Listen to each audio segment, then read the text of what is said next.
Throughout his election, Hitler used propaganda to promise a better future for the German people. He launched an institution whose sole objective was to shape and put the messages of the Nazi Party out there. With the use of many different art forms such as music, theater, and films, and many more, the idea of Nazi government was out there. Intense propaganda and positive messages convinced German citizens they would be receiving a better future. Nazi posters were plastered everywhere. Nazis gave out millions of pamphlets and extra copies of newspapers. New technology was used in the making of films of Hitler. These films portrayed him as someone with the power and knowledge to bring Germany back to life. In Hitler's use of books and movies, he used scapegoats such as the Jews, and he blamed them for the weakness of Germany. One example of this propaganda is the infamous movie presented as a documentary known as The Eternal Jew. This movie appeared in Germany in 1940. Throughout the whole movie, Jews are dehumanized as they're portrayed as parasites and a danger to the economy. Hitler realized the potential of this movie. He realized it had the capability of influencing public opinion. The intention of this movie was to convince Germans that Jews were the problem. If we got rid of Jews, we would be getting rid of the problem. Unfortunately, this set the stage for the Holocaust. This movie was shown at schools, and Hitler wanted every boy and girl leaving school with the realization that there was a necessity for racial purity.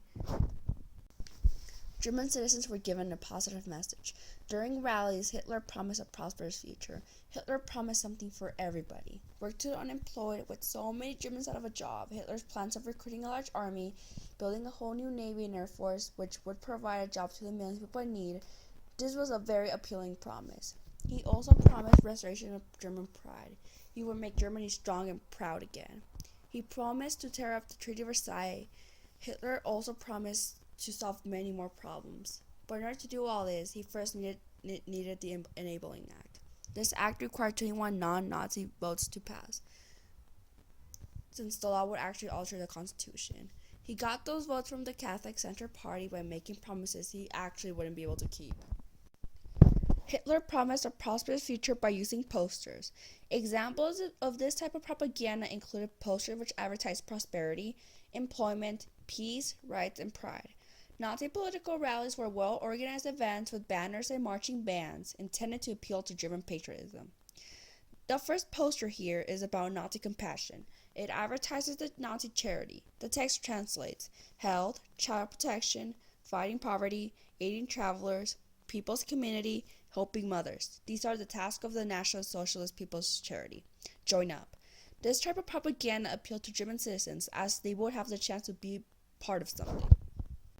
Even though Hitler's use of propaganda had an effect on everybody, Germans young were definitely the ones most affected by it.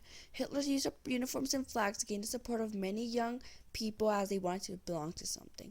In classrooms and in Hitler Youth, instruction aimed to produce race-conscious, obedient, self-sacrificing Germans who would be willing to die for Hitler.